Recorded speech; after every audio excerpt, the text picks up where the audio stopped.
Praise Lord प्रियानो, आज आपण जर पाहिलं तर आपली अनेक वेळा अनेक प्रकारची स्थिती किंवा परिस्थिती आपली बदलत राहते किंवा संकट दुःख असे येत राहतं.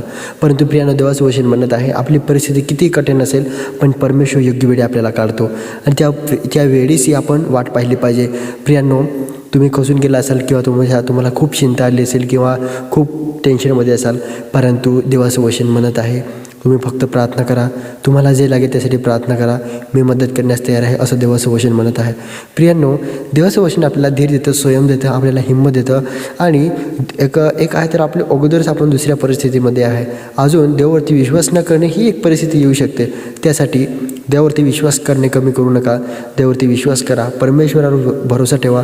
तो आपल्याला परमेश्वर योग्य वेळी आणि योग्य प्रतिफळ आपल्याला देतो आणि प्रत्येक संकटातून काढतो. कारण मी अनुभव घेतलेला आहे, तर तुम्ही सुद्धा अनुभव घ्या. कारण परमेश्वर चांगला आहे, तो नेहमी आपल्या लोकांची काळजी घेतो आणि या वचनाद्वारे देव तुम्हाला आशीर्वादित करो. आमेन.